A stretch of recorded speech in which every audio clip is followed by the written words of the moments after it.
여러분 안녕하십니까? YTN 시청자를 위한 옴부즈만 프로그램 시청자의 눈입니다.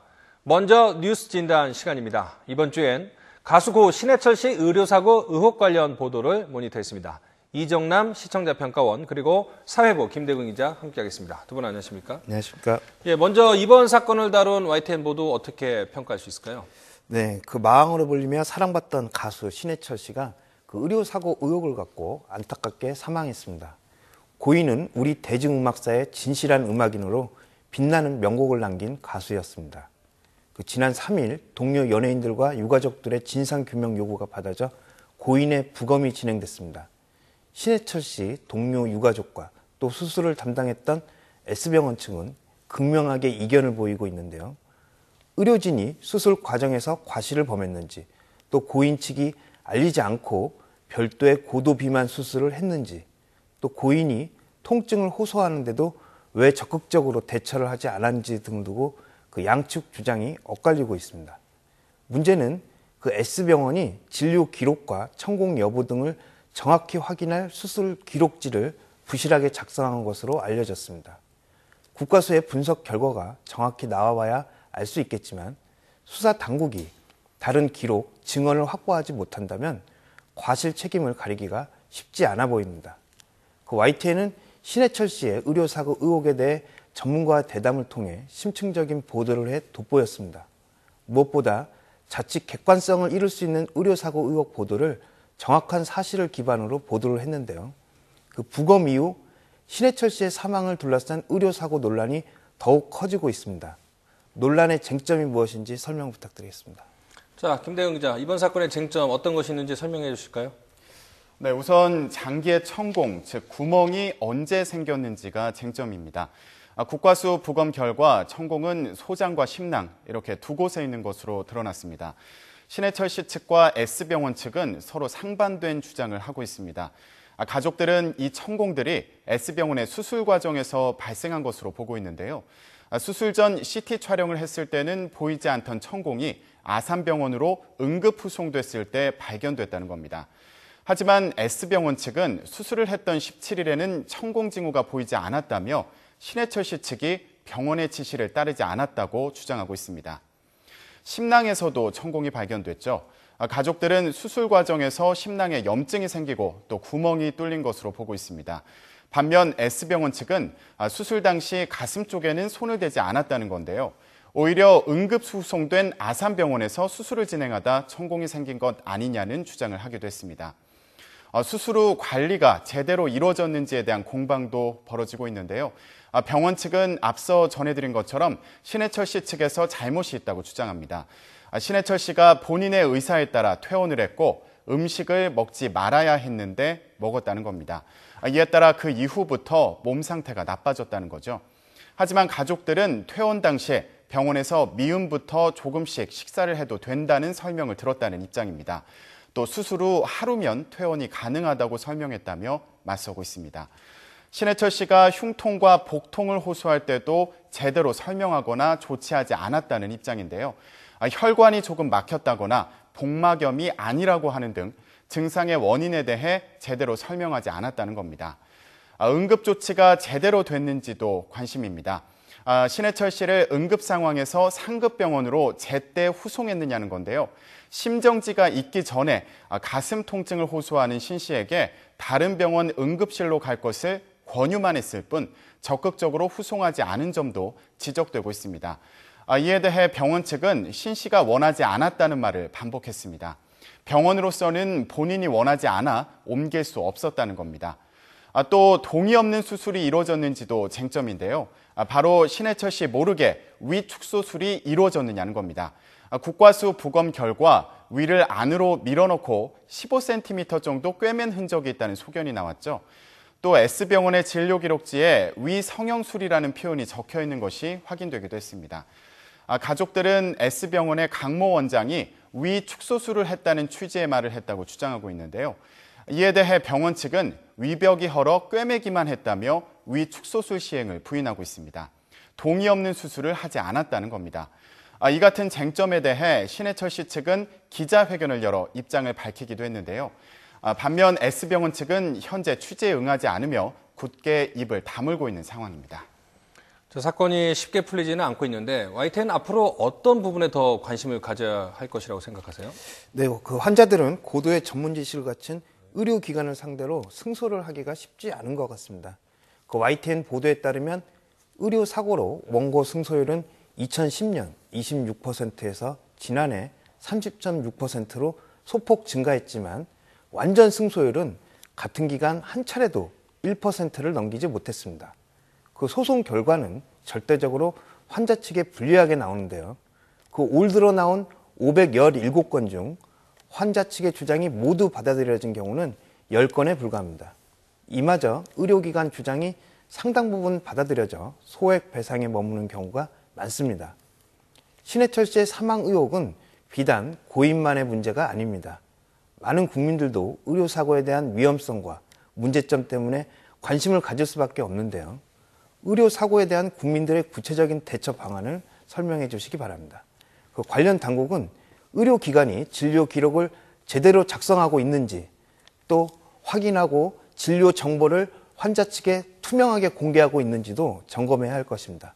YTN의 적극적인 보도를 기대하겠습니다. 자, 김대근 기자 말씀하신 대로 환자 측의 승소율이 낮은데 일반인 같은 경우에 의료사고가 있을 때 어떻게 대처를 하는 게 바람직한 건가요? 네, YTN은 신해철 씨 사건과 관련해 의료소송에 대한 보도를 지속적으로 해왔습니다. 말씀하신 것처럼 의료소송의 승소율은 대단히 낮은 것으로 나타나고 있습니다. 의료소송은 의사의 과실을 환자 쪽이 입증하도록 돼 있기 때문인데요. 또 일반인이 알기 어려운 전문 영역을 다루는 소송이라는 것도 한 원인입니다. 의료 분야를 제대로 이해하기 쉽지 않은 환자 측에서 의학적인 문제를 입증하기는 어려울 수밖에 없습니다. 신해철 씨 사건의 경우 워낙 대중의 관심이 집중되다 보니 각종 의혹에 대한 문제 제기가 활발하게 이루어지고 있는데요. 이 같은 의혹 제기는 여러 의료 기록들을 바탕으로 이루어지고 있습니다. S병원과 아산병원의 진료 기록과 또 수술 기록지 등 구체적인 자료에 근거한 경우가 많죠. 이를 통해 병원 측이 수술 후 어떤 조치를 취했고 예를 들어 어떤 검사를 했는지, 무슨 약물을 투입했는지, 또 당시 신해철 씨의 상태가 어땠는지 등이 확인되고 있습니다. 또 아산병원에서 응급수술을 받을 당시 신해철 씨의 장기 상태가 어땠는지도 확인되고 있죠. 이 같은 상황을 예로 들면서 전문가들은 의료사고 발생 시 자료를 확보하는 것을 우선 할 일로 강조하고 있습니다. 환자 가족들은 의료 기록을 요구할 권리가 있다고 조언하는 건데요. 의료법상 환자가 진료 기록부를 요구하면 해당 병원은 기록을 내줘야 한다고 전문가들은 설명합니다. 엑스레이 검사 결과지, 또 CT 촬영 결과 등 모든 진료 기록을 최대한 빨리 확보해야 한다는 겁니다. 특히 의료소송 의사를 밝히기 전에 먼저 의료 기록을 확보해야 한다고 강조하는데요. 혹시나 의료기관에서 기록을 수정할 수 있는 가능성도 있기 때문입니다. 신해철 씨 가족들도 병원 측에 진료 기록부를 요구해 확보했는데요. 이 과정에서 가족들은 병원 측에 복강경 수술 영상과 또 CCTV 등 관련 영상도 제공하라고 요구했고, 이에 따라 현재 경찰은 해당 영상이 존재하는지 확인 작업을 하고 있습니다. 전문가들은 또 환자가 입원했을 당시의 상황을 자세히 기록해두라고 조언하기도 하는데요. 시간이 지나면 당시 상황을 잊거나 또 불분명하게 기억할 수 있기 때문에 바로바로 기록을 남기라는 겁니다. 이런 기록을 바탕으로 추가적인 의혹과 또 문제를 제기할 수도 있다는 건데요. 이번 신해철 씨 사건의 경우도 가족들이 병원에서 보고 들은 내용을 바탕으로 의혹을 제기하기도 합니다. 가족들은 기자회견을 열고 날짜별로 병원 측에서 어떤 조치를 했고 당시 상황이 어땠는지 또 어떤 말을 들었는지를 전했습니다. 전문가들은 여기에서 더 나아가서 확보한 의료 기록과 또 가족들이 직접 기록한 내용을 바탕으로 관련 분야의 법률 전문가와 상담을 하라고 조언합니다. 의료 분야의 경우 앞서 말씀드린 것처럼 전문적인 지식이 필요한 만큼 최소한이라도 상담을 받고 도움을 구하라는 조언입니다. 네, 오늘 두 분 말씀 잘 들었습니다. 고맙습니다.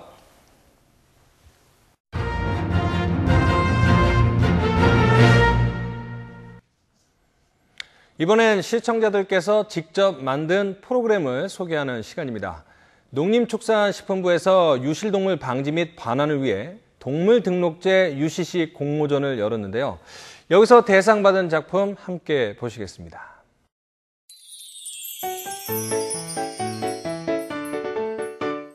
2014년 1월 1일부터 개를 소유한 사람은 전국 시군구청에 반드시 동물 등록을 해야 합니다. 3개월령 이상 되는 반려견은 모두 등록 대상입니다. 우리 함께 사랑의 끈으로 사랑을 이어주세요. 동물 등록제는 사랑의 끈입니다. 동물 등록제는 사랑의 끈입니다. 동물 등록제는 사랑의 시작입니다.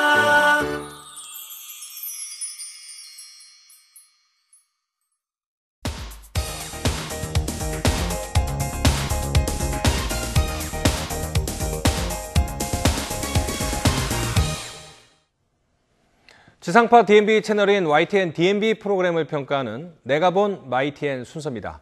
이번 주에는요, 캐스터들의 수다에 대한 김정수 평가원의 의견을 들어보겠습니다. 안녕하세요. YTN 시청자평가원 김정수입니다. 날씨가 제법 쌀쌀해졌습니다. 어렸을 때 우리나라의 자랑거리로 사시사철이 있어 모든 계절을 누릴 수 있는 것이라고 배웠던 기억이 남아 있습니다. 실제로 모든 계절의 아름다움을 느낄 수 있다는 것이 얼마나 큰 축복인지 모르겠습니다. 하지만 주부로서 계절이 바뀔 때마다 느끼는 부담감도 있습니다. 계절에 맞게 옷을 꺼내고 넣는 일이라던가 침구류를 바꿔주는 일 같은 계절을 맞이하는 준비도 만만치 않은데요. 무엇이든 좋은 것은 그저 주어지지 않는가 봅니다. 오늘은 지난주 계절 패션을 주제로 한 프로그램 캐스다부터 살펴보도록 하겠습니다.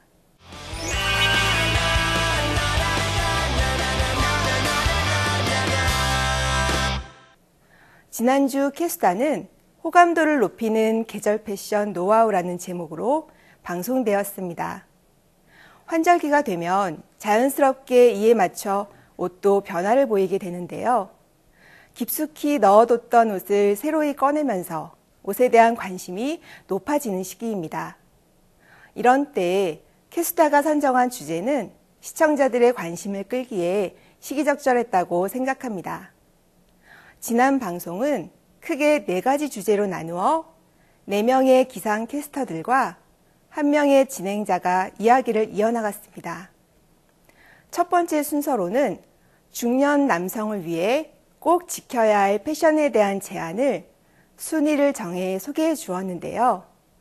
준비해온 순위 표판을 가지고 순서대로 하나씩 뜯으면서 확인하였습니다. 방송에서 많이 사용하는 방법이지만 시청자들로 하여금 궁금증을 가지게 하고 방송에 집중할 수 있게 하는 보조자료로 잘 활용하였다고 생각합니다. 두 번째 순서로는 요즘 날씨에 맞는 패션 아이템 2가지를 소개해 주었습니다. 그 중에서 머플러는 어떻게 선택할 것인가부터 머플러를 매는 방법까지 자세하게 알려주었는데요. 이를 위해서 머플러를 매는 방법을 직접 시연을 통해 보여주었고, 시연이 되는 동안 화면 아래쪽에서는 매는 순서를 그림을 통해 자세히 알려주었습니다. 이를 통해 시청자들이 가을, 겨울에 많이 하는 머플러를 다양하게 연출할 수 있도록 유용하고 실질적인 정보를 제공하려는 점이 돋보였습니다. 세 번째 순서는 남녀 각각의 비호감 패션이 어떤 것인지 알아보는 시간이었습니다. 이렇게 성별을 나눠 생각해 본 이유는 다른 성별에 따라 서로 잘 모르는, 좋아하지 않는 패션이 무엇인지 알아보기 위해서였던 것 같습니다. 네 번째 순서는 나의 피부색과 어울리는 나만의 색깔을 찾아보는 내용이었습니다. 사람의 피부색마다 어울리는 색깔이 다 다르다고 하는데요. 방송에 나온 그림을 보면서 내 피부색은 어떤 것인지, 또 그것과 어울리는 색깔은 무엇인지를 찾아보는 재미가 있었습니다. 하지만 조금 아쉬운 점도 있었는데요. 두 번째 순서에서 머플러 시연을 할 때 시연 속도가 조금 빨라서 머플러 매는 법에 익숙하지 않은 시청자 입장에서는 기억하기가 쉽지 않았을 것 같습니다. 속도를 조금 천천히 하면서 시연 모습이 정면을 향하도록 하여 정확하게 볼 수 있었더라면 좋았을 것이라는 생각이 들었습니다. 또 세 번째 순서에서는 비호감 패션에 대해 알아봤는데요. 주제가 호감도를 높이는 계절 패션 노하우인 만큼 비호감 패션을 알아보는 것이 아니라 호감이 가는 패션을 알아보는 것이 주제와 더 맞지 않았을까 하는 생각이 들었습니다. 또한 자신의 개성을 나타내는 패션을 다른 사람의 시선으로 호감, 비호감으로 나누는 것이 어쩌면 다양성이 중시되는 패션에서 오히려 패션의 획일화를 초래하는 것이 아닐까 하는 생각도 들었습니다. 마지막으로 방송에서 전체적으로 빈번하게 많이 쓰인 신조어나 외국어, 외래어 사용이 눈에 띄었습니다. 페플이나 핏 혹은 비비드 같은 말이 너무 자연스럽게 사용되고 특히 네 번째 순서에서 색깔을 나타낸 버건디, 시나몬, 다크브라운, 세먼색은 우리 고유어가 있음에도 굳이 사용을 했어야 했는지 아쉬움이 남았습니다. 무엇보다 날씨 토크쇼 캐스터가 가지는 가장 큰 차별성은 기상 전문가가 날씨를 소재로 이야기를 통해 풀어나가는 데 있는데요. 지난 방송은 기상 캐스터들만이 가질 수 있는 차별성을 느낄 수가 없어서 아쉬웠습니다. 예를 들어 기온에 따른 사람들 옷차림 변화를 표로 만들어 이야기했다면 나중에 일기예보를 볼 때도 이 정도 온도면 대략 이런 옷차림이 적당하겠구나라고 연결지어 생각할 수 있었을 것 같아 재미있으면서도 기상캐스터로서의 전문성도 살릴 수 있는 이야깃거리도 있지 않았을까 하는 생각이 듭니다. 캐스터 방송의 많은 장점 중에 하나는 방송이 언제나 밝고 기운찬 느낌이 든다는 데 있습니다. 맑은 날씨처럼 다음 주에도 힘차고 즐거운 방송이 되길 기대하겠습니다.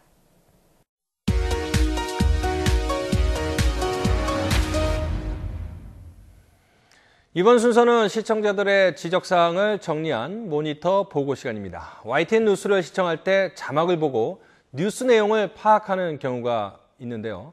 채널 특성상 24시간 실시간 뉴스를 전하다 보니 불가피한 측면도 있겠지만 화면에 대한 실수가 종종 있습니다. 특히 진행자가 화면의 일부분을 가려서 뉴스의 완성도를 떨어뜨린다는 시청자들의 지적이 있었습니다. 지난 5일 인터넷 앤 이슈 코너에 많이 본 뉴스 바르게 살자 바윗돌 관련 보도에서 앵커가 자막을 가린 상태로 방송을 진행했습니다.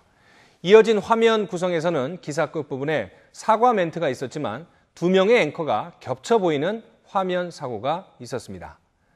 같은 날 서울시 세계점자 정부 이끈다는 기사에서도 좌측 하단의 YTN 로고가 화면 하단의 자막 앞부분을 가리고 있는 어색한 화면 구성이 있었습니다. 지난 5일 북한의 패션쇼라는 코너에서 다양한 패션쇼 모습을 보여주기 위해 한 화면에 4컷의 동영상을 보낸 장면이 있었습니다. 이 여러 장면을 한꺼번에 보여주려고 한 것은 좋지만 내용 자막까지 들어가니 하단의 화면은 거의 내용을 알기 어려울 정도였고 굳이 4컷으로 나눈 효과가 있나 이런 생각이 들었습니다. 3일에는 중부지방의 심한 가뭄으로 지역 축제 등에 영향을 줄 수 있다는 내용을 제시하면서 수질이 좋지 않은 상황을 보여주기 위해 화면을 분할해서 동시에 보여드렸습니다. 이 화면들만 나올 때는 한꺼번에 여러 상황을 전달하는 것이 효과를 높일 수 있어 좋았지만 그 위에 자막이 나오니까 화면이 지나치게 복잡해 보였다는 시청자들의 지적이 있었습니다.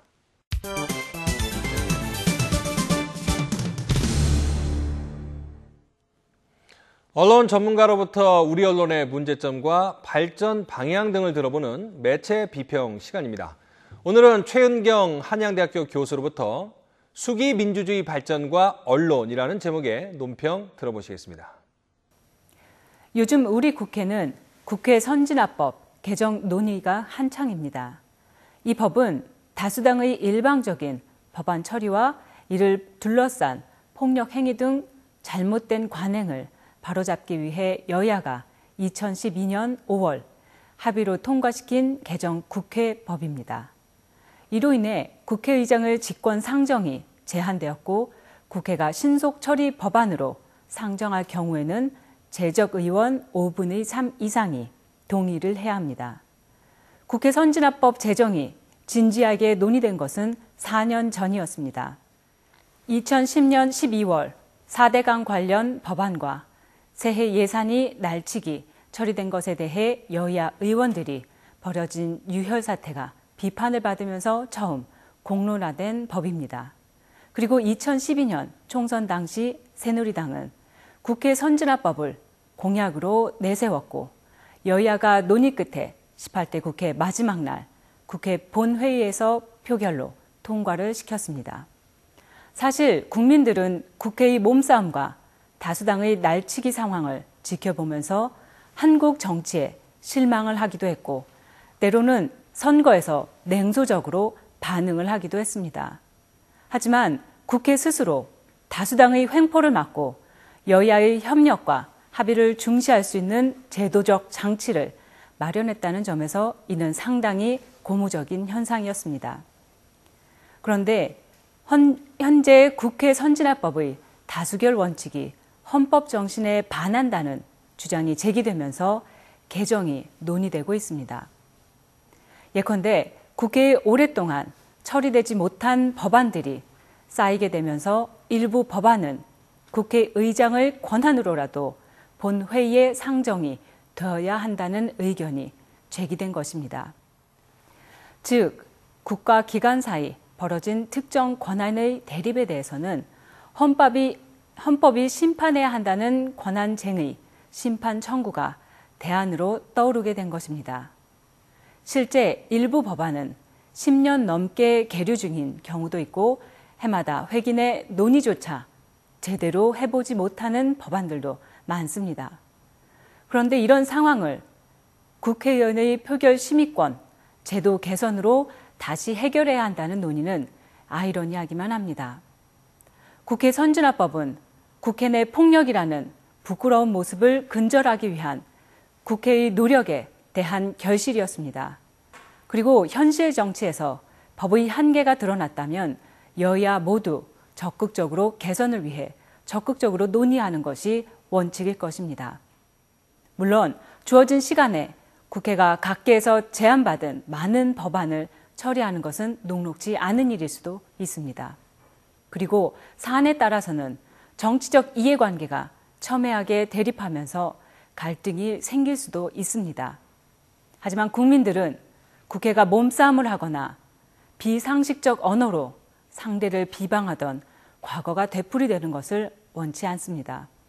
국민들은 국회가 하는 많은 논의, 궁극에는 서로 양보를 하면서 타결하려는 의지가 담겨 있다는 것을 다시 한번 확인하고 싶어 합니다. 그리고 이러한 경험이 반복되고 축적되는 것을 언론을 통해 검증될 때 비로소 국민들은 우리 정치와 정치인을 진심으로 신뢰할 수 있을 것입니다. 민주주의 사회에서 시민들이 정치인을 존경하고 정치의 미래를 긍정적으로 바라보는 일은 중요한 일입니다. 하지만 정치화된 언론이 난무할수록 국민들은 정치에 실망하고 불신하며 혐오하게 됩니다. 결국 사회의 건전한 비판과 논의가 발전할 수 있도록 언론이 그 장을 마련해야 할 때라고 생각합니다. 시청자의 눈은 시청자 여러분의 참여를 기다리고 있습니다. YTN 홈페이지 시청자 의견 코너에 글을 남겨주시면 좀 더 정확하고 공정한 방송을 만드는 데 참고하겠습니다. 이번 주 순서는 여기서 마치겠습니다. 고맙습니다.